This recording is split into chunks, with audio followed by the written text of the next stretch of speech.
to the Don't Argue with the Facts podcast. I'm your host, No Love, and today we will be going over the most exciting and interesting topics in sports today.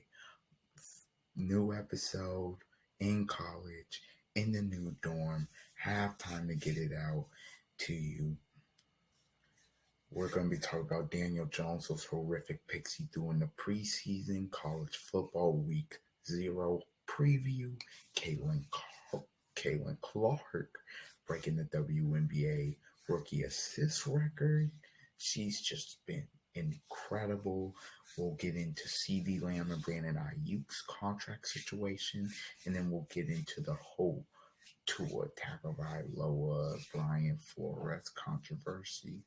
All that and more now on the Don't Argue with the Facts podcast for August 20th, 2024.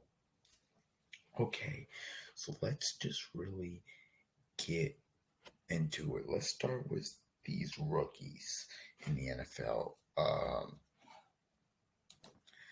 Let's obviously JJ McCarthy out for the season with a torn meniscus, but Bo Nix has looked really good so far.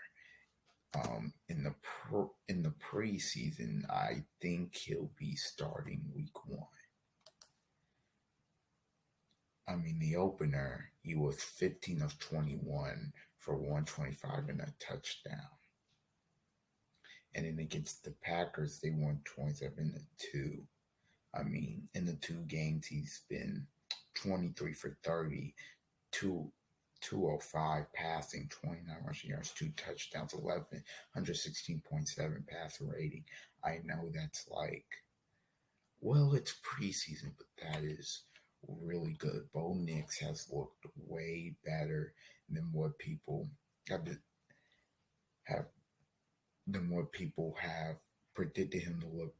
When you watch him, the problem with Russell Wilson and when he was there is he was holding onto the ball too long and stuff, and Sean Payton didn't really like that. Bo Nix, he's catching the snap, getting the ball out of his hands, catching the back ball, getting the ball out of his hands, which is what he was really doing at Oregon. That's what Sean Payton likes. So it's between him and Zach Wilson. I think he should win the job. I think he's going to win the job. And then we'll see where it goes from there. Jaden Daniels finally won the job yesterday. He had played well in the preseason. You know, Jaden Daniels he's really good. He was the Heisman winner, has a nice deep ball. Obviously, it's dynamic, can run. So Jaden Daniels here, he's going to help Washington a lot in terms of that dynamic aspect. And I think a guy like Terry McLaurin, who hasn't had a real legit quarterback in the time he's been there, he's going to have one. I think for a minute, and Terry McLaurin and his loyalty to that organization, that's just been great to see. But I think Jay Daniels, he'll have some growing pains, but he'll develop. I think he'll have a good year. I think he'll throw some picks.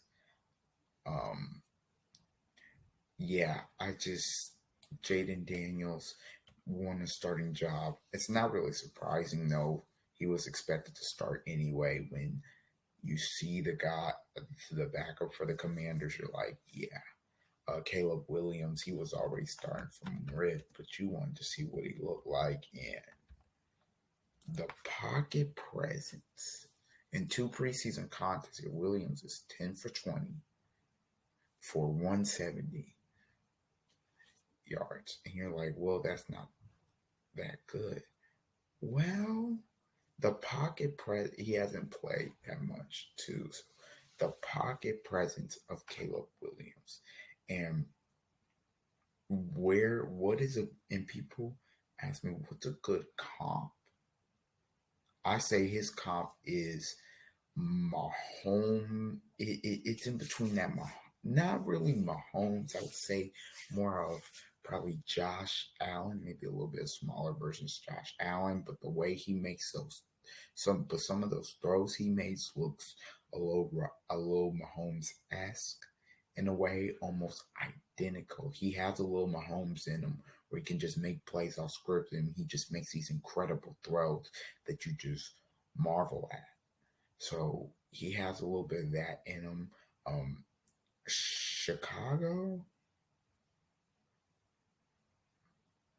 they're if this pick hits with, and it's helped with the weapons that they given them, right? Uh, Cole Kmet already there. Then you draft Roma Dunze. You get Keenan Allen. You still have DJ Moore there.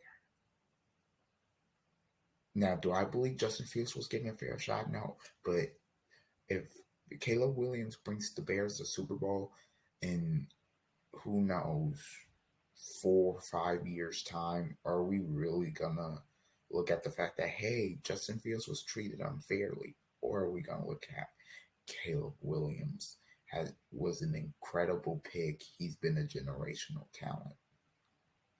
We obviously have to see he's going to be put into the spotlight early. This is what Dan Orlovsky, ESPN football analyst, obviously one of the best, has to say. He has a comparison or a bold comparison here for Justin Fields. Justin Fields, Jesus, for Caleb Williams.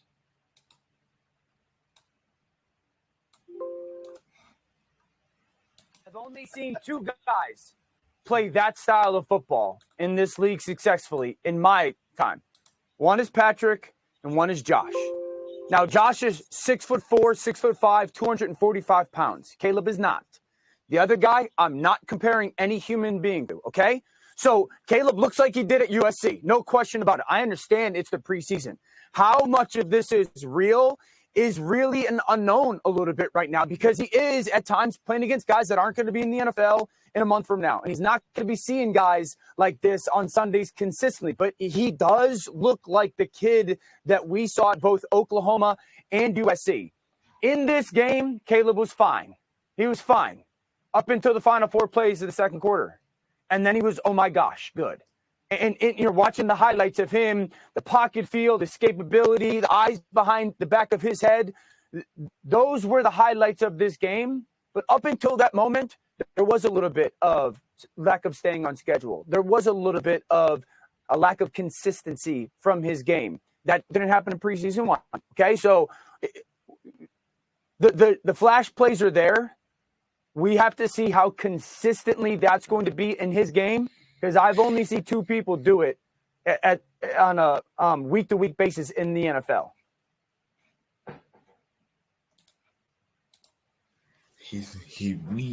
Everybody wants to compare him to Mahomes so bad, but I agree.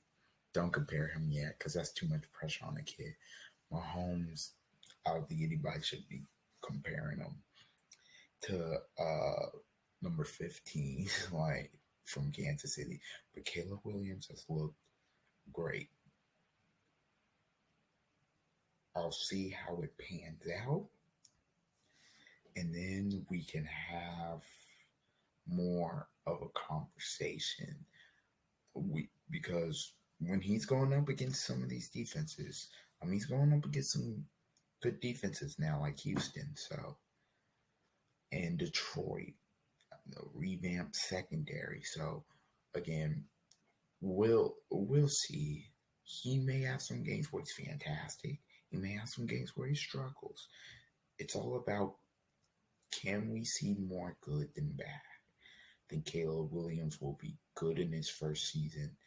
I think he'll be all right. We're just gonna have to wait and see. Again, like Dan Orlovsky said, how much of this is real, we're not gonna see until he steps on that field against in the regular season against stars, superstars, men that are way much older than him, whatever you want to call it. But for preseason, he's looked good. Now, going to some news, Gardner Minshew wins the Raiders job. Raiders, yeah, fans, I'm praying for you. I just am. I am praying for you because it's either Gardner Minshew or Aiden O'Connell, and Shane Steichen ain't walking through that door. Doug Peterson ain't walking through that door. To, I mean, to help you. Or Nick Sirianni or whoever. Gardner Minshew, I'm assuming they're gonna try to implement some of that RPO stuff from last year that he used when he was with the Colts. But Gardner Minshew, they're not. That's not. I'm sorry. As your full time starter, like this is your plan. I don't think it's gonna cut it, G. And Aiden O'Connell isn't gonna cut it either. If you want to be, because your defense is good enough, and you have some nice offensive pieces, but I think Devontae Allen may request a trade because he's gone from Jimmy G to Aiden O'Connell, who he wasn't terrible, but you knew you could do better. To now Gardner Minshew, it's like you're not trying to get better at the quarterback position. But for Antonio Pierce's sake, I mean, that defense is going to, for them to make some noise this year, that defense is going to have to be fantastic, like they were in some games last year.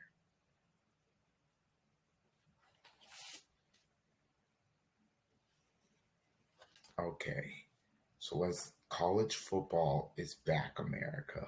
America, we made it. They're back. It's back, sorta. Okay, so let's go here. Week 0. It is week 0.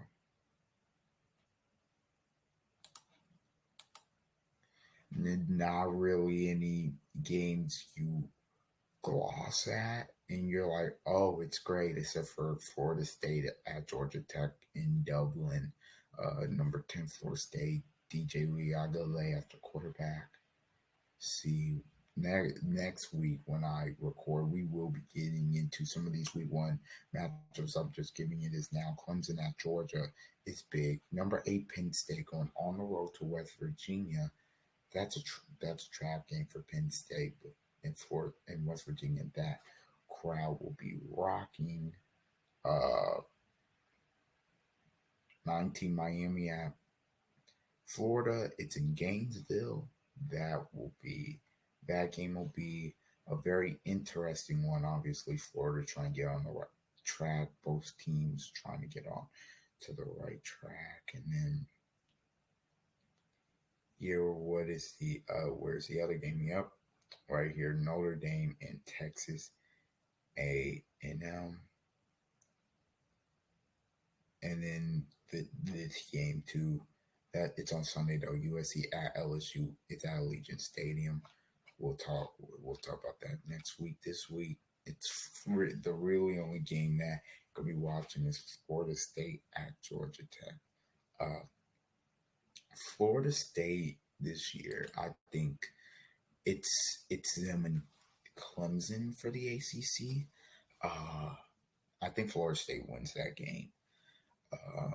Georgia, they always struggle with Georgia Tech for some reason. But I think Mike Norvell and that coaching staff, it's not even week 1, it's week 0.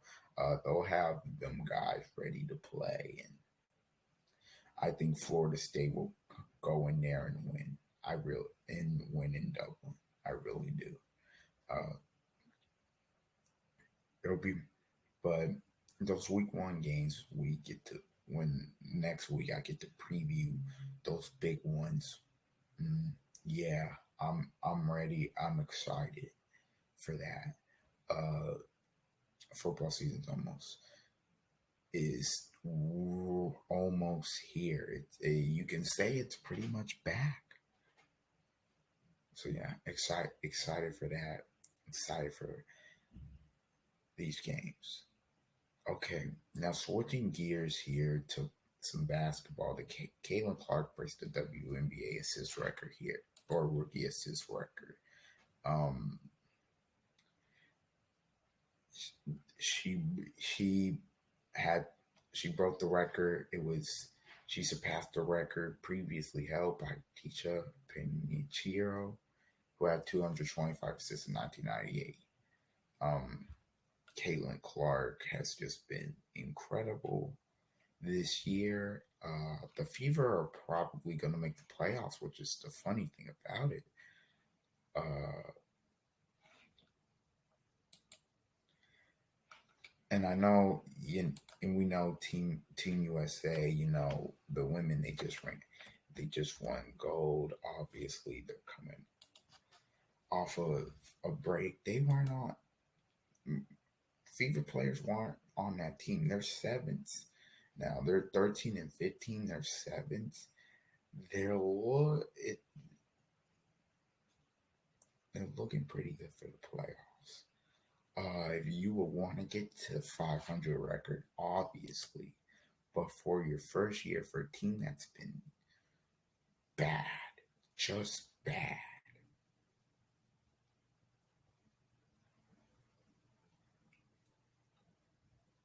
I think the fever the I think what Caitlin Clark has done, and plus Caitlin Clark really helped them get that new media deal too.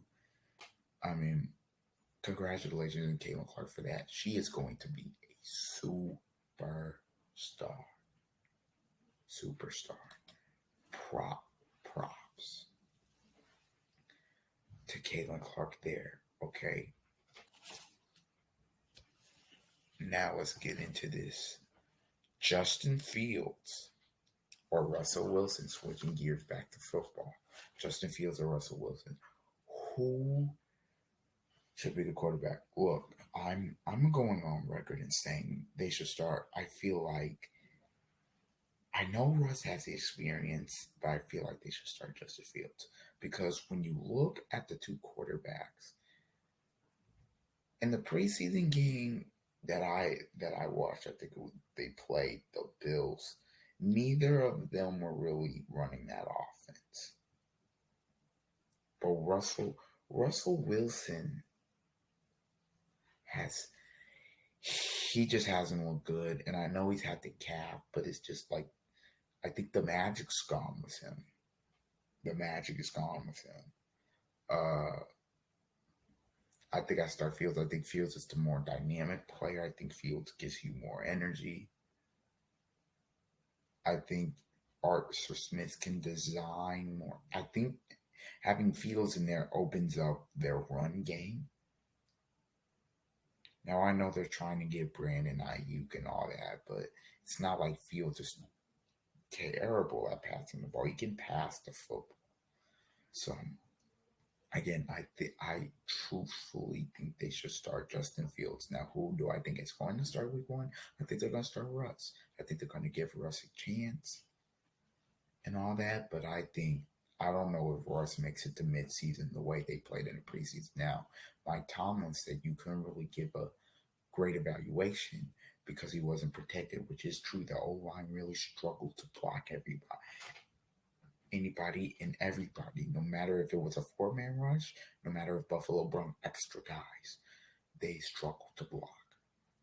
So again, that for how they invested in the O line this offseason, and now they drafted an O line this offseason, Mike Tomlin said something. You can't have that problem.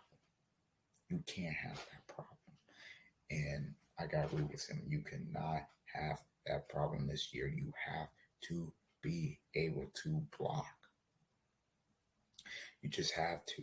Now, here's what I will say about Justin Fields. I know he's a young player. Sometimes he can make some dumb mistakes, but he will get the ball out of his hands. And with Russ, like he's not getting the ball out of his hands. Russ has always been an improv player. And I think for people that ask him now, okay, we need you to ball out your hand. 1, 2.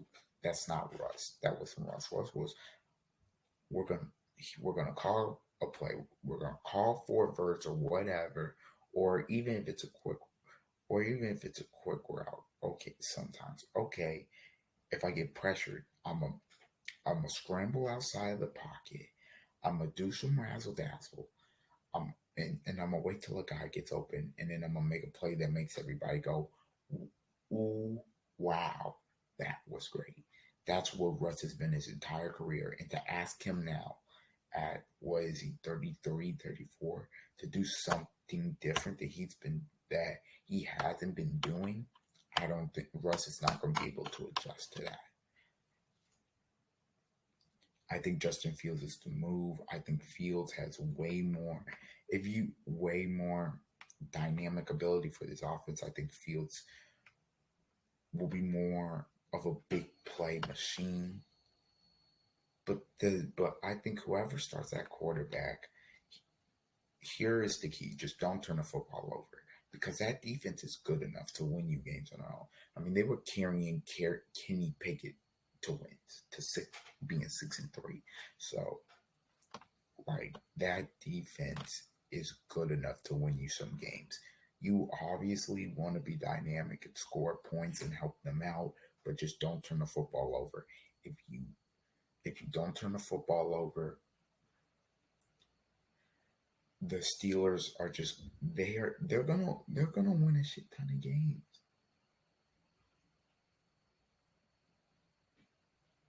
Well, I won't say a shit ton because AFC North is hard, but they'll win. I think they can win a 10, 11 games. They won 10 games last year with a quarterback room of Kenny Pickett, Mitchell Trubisky, and Mason Rudolph. The quarterback room this year, and by the way, in the offseason, yeah, the Ravens' best linebacker, Patrick Queen. The quarterback room this year is Mason Rudolph, who was actually their savior last year, Russell Wilson, Justin Fields. I think I feel better about the Steelers' chances, and Mike Tomlin's a heck of a coach. I know they have a little bit of a harder schedule this year, but again, I'm still really high on the Steelers. Now, who should you start? To me, Justin Fields, and that's really that.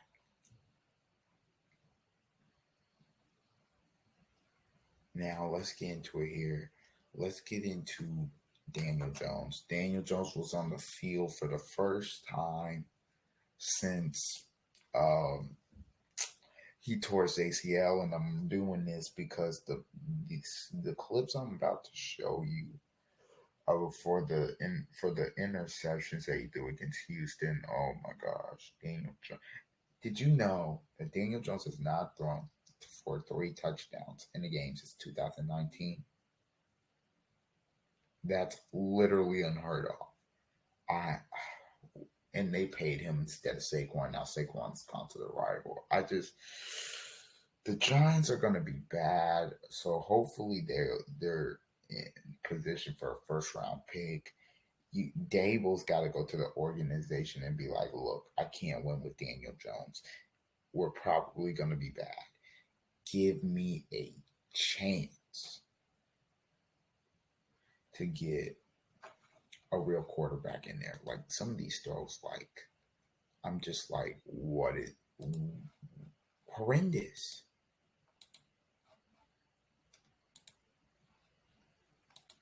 This is, I'm not going to show you the actual first pick, but this is the one he should have thrown.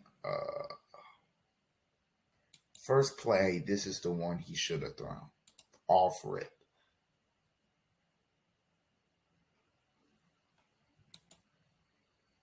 Healthy Daniel Jones to the stops that. He's anticipating that.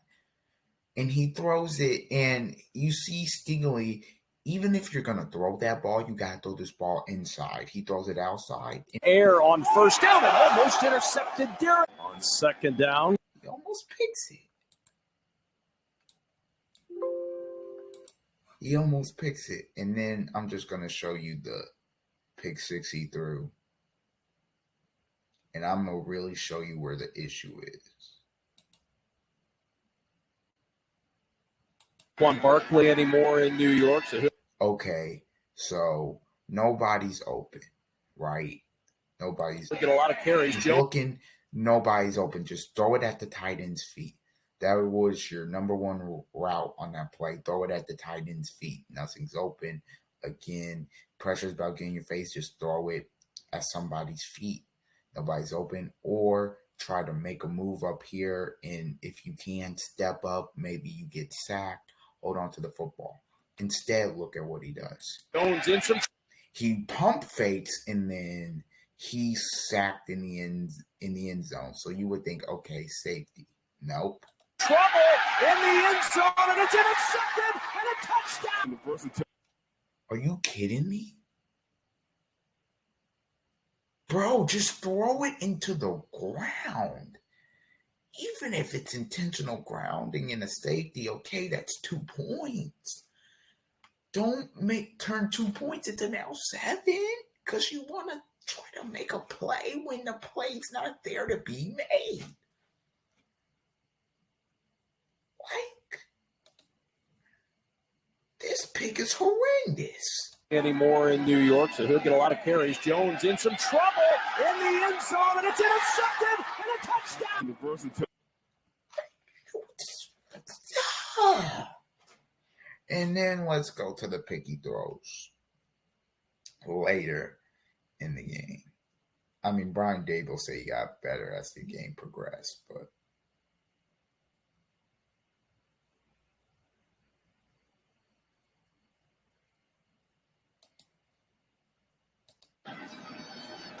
Jones with the blitz coming late, looking down the sideline. It's intercepted. Second pick of the body buzz. Darius Stingley genuinely should have had 3 interceptions, 2 pick sixes.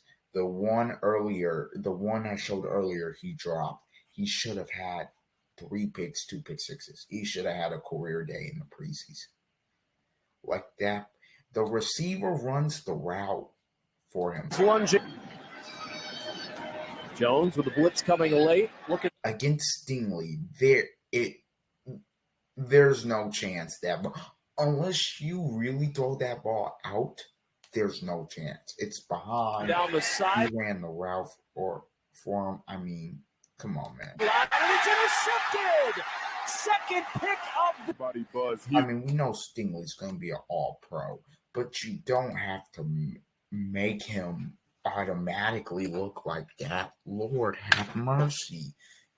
So people are like, should Daniel Jones be bent? You have no other option, so you gotta play him. But he's not. It's the Giants are gonna suck. They lost their best offensive weapon. Malik Neighbors, your first year is gonna be a waste, dude. Amen. Gosh almighty, that was so bad. But what are you going to do, What are you going to do? Okay. So before we get out of here, let's go to the CeeDee Lamb contract thing because he reportedly thought $33 million wasn't enough. Jerry, this is what happens. We're getting closer and closer to the regular season. Remember, the Cowboys open September 8th on America's Game of the Week at 4:25 against the Cleveland Browns.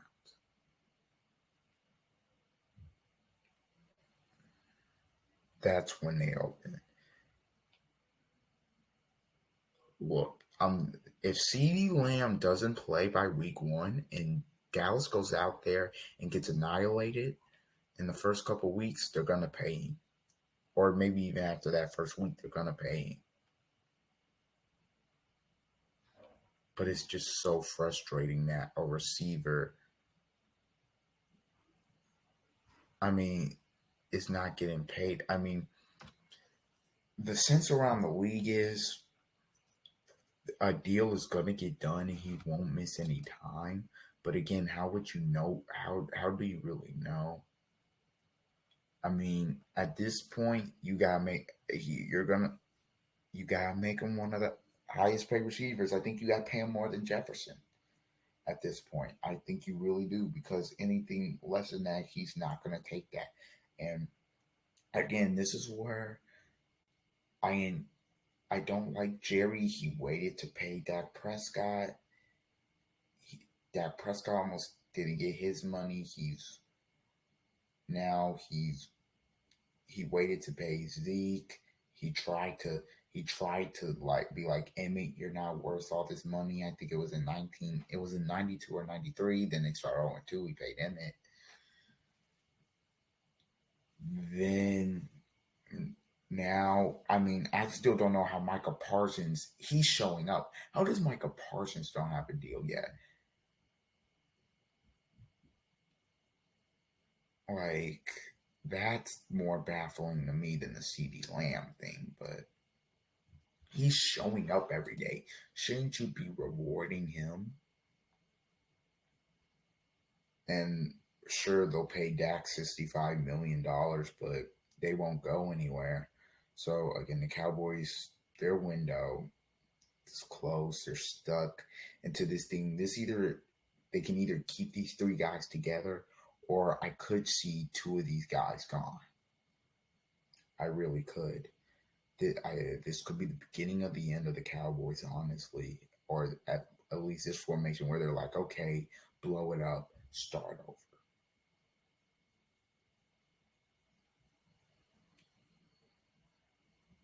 Okay, so and the Brandon Ayuk holdout, he still wants to be traded. I have a strong feeling he's going to get traded. Strong feeling. But again, I just don't know. With these contracts nowadays, man, you just don't know. I can see him going to Pittsburgh. I really can. But I think if you had to make me pick somebody who is going to be traded, more likely to be traded, CD or Brandon Ayuk, I say Brandon Ayuk, because at least there are rumors about, okay, CD Lamb they may be able to get a deal done. I haven't heard that with the Niners and Ayuk. So we'll see. Anyways, this has been the Don't Argue with the Facts podcast. I have been your host, Noah Love. Until next time, please like, comment, share, subscribe. And until then, see ya.